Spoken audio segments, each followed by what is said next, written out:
So after reading through some of your guys' comments, y'all agreed that Andre Drummond and Monte Ellis was the best deal for us for Nikola Pekovic. That's the last time I ever got to pronounce his damn name again.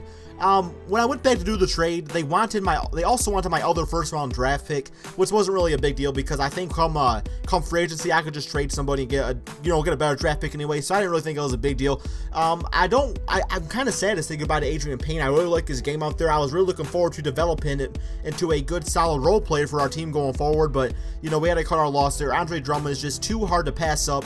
And then we have Monte Ellis, who I think we're probably going to end up shopping for somebody else. I really don't see him fitting on this team. The reason being is that he's a ball-dominant guard. And not to mention, I was actually looking at his stats earlier. He does not have a very good three-point shot. Like, his three-point shot is not very good at all.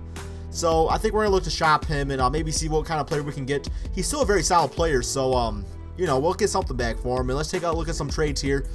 Now, J.J. Redick, that would be a pretty good solid pickup. Ronnie Stuckey, not really feeling that. Paul Millsap, don't really need a power forward. So, Rondo. Victor Oladipo. I want to keep it a little bit realistic here. I guess, maybe I'm past the reign of realism by bringing in Andre Drummond. But like I said, this is not the actual 2015 season. This is next season. So, anything can happen when you think about it, right? And, to keep it a little bit realistic, I'm not going to trade for a really high guy like Victor Oladipo, because Oladipo, I think, ends up becoming like a 99 overall, so that's not really fair to do. Plus, we have a lot of good young talent out there anyway at that position, but J.J. Redick is a guy that can spread the floor for guys like Andre Drummond and Karl-Anthony Towns, a knockdown shooter. Doesn't really need to start. He could if he wants to. I mean, like, if we absolutely have to start him, I would, I guess. But he'll probably be a bench player for us and just come off the bench, hit some threes, which he is really good at, as we all know. I mean, he's been doing that for the Clippers for a few years now. So, yeah, I'm thinking our lineup's looking pretty good. But I'm actually going to go back with, because he's healthy now. He was actually injured. And a lot of people want me to trade Ricky Rubio for some reason. I don't understand, because I think he's honestly the perfect fit for this team. The reason being is that he does not need to score the basketball, and we have a ton of other scorers and shooters on this team, so we don't really have to feel pressure to score with our point guard.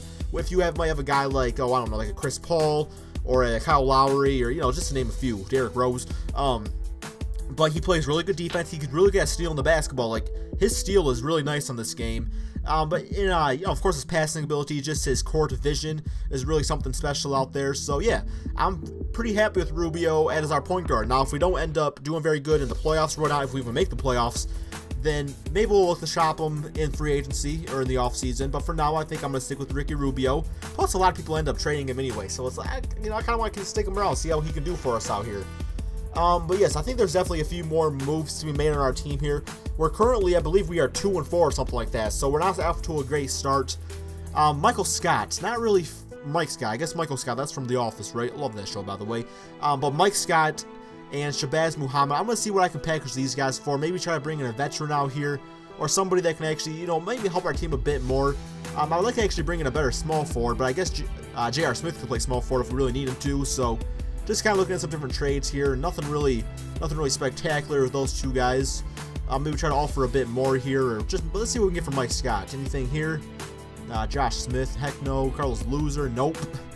I don't know. Like, I guess you could, worst case scenario. Ooh, Mauro Carroll. That's not too bad actually. That's what do they call him? The junkyard dog or something like that. That would be a bad pickup right there.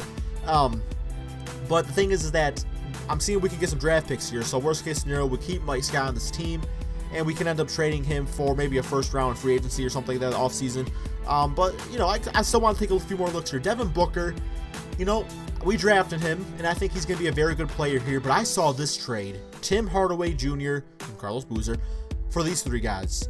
Now we get rid of three pretty good young guys here, but Tim Hardaway Jr. is still on his rookie deal. He's 23 years old, already a 78 overall. He's 6'6", 6'7", something like that. Can shoot the rock amazingly. Great athletic shooting guard, can play good defense. I think we got to bring him in. I'm still looking at a few other trades here, but I think that's a good move. Plus, I'm a huge Michigan fan. I love Tim Hardaway Jr. back when he was on Michigan. I think he's a good player to develop along with, Ricky Rubio, Andrew Wiggins, Andre Drummond, Karl-Anthony Towns. That makes our starting lineup very young, and we still have Zach LaVine, guys like that on the bench too. Carlos Boozer not going to get any playing time. I mean, he's $3.85 million on his contract. It's a good expiring deal. It frees a little bit of money going forward. But he won't get much playing time outside of maybe some garbage minutes, if that. I don't like Carlos Boozer. Don't like his game. Kind of soft out there. and washed up. You know, he's been pretty washed up since he was on the Utah Jazz, to be quite honest. He did not do much for the Chicago Bulls. I think he's been on the Lakers for last year. He did not do much out there, obviously, because the Lakers just sucked. But I think they'll be a better team next year when Kobe comes back, maybe. And, you know, maybe they get a guy like Jahlil Okafor or Karl-Anthony Towns on their team. So we'll see how that goes. But yeah, I think that was a very good move. Because we had a lot, you know, Shabazz, he was not happy on our team. He was like, dude, I want to play some more, but I just did not have the room for him. So we get rid of some of those guys there, but I was just kind of curious what we could get for like J.R. Smith and Carlos Boozer. I think ultimately, though, I'm going to keep JR. I think I'm going to use him as my backup small forward and kind of have like a small ball lineup in the, you know, the secondary right there. And we'll probably start JJ Redick. No, wait. We're going to start Tim Hardaway Jr. Tim Hardaway Jr. is going to be our starting shooting guard. And then our bench, we'll go with JJ Redick. But I didn't really like any trades there, so I'm fine with that. And then just kind of curious what we get for Carlos Boozer. Nothing really out here like I'm like, oh, we got to make this trade or whatnot. I guess we probably could draw like a Steve Novak to shoot some threes for us, but we're kind of covered at that position too now. So we'll keep on the bench. I mean, worst case scenario, a guy gets injured, one of our big guys gets injured. We have a veteran, Carlos Boozer, to, you know, come and get some playing time. But let's finish up with our lineup here.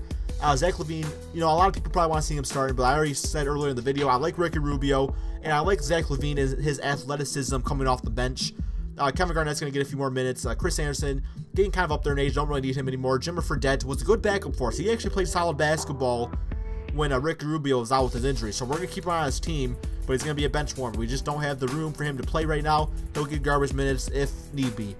But yes, let me know in the comment section below. What do you guys think about this team, this new looking team out here? Like I said, we didn't make any big trades. I mean, I guess Andre Drummond was a big trade, but in the end of the day, our focus was to build around Andrew Wiggins and Karl-Anthony Towns, and I think this team really fits their style of play greatly. So let me know what you guys think about this team. Hope you have a wonderful day, wonderful night.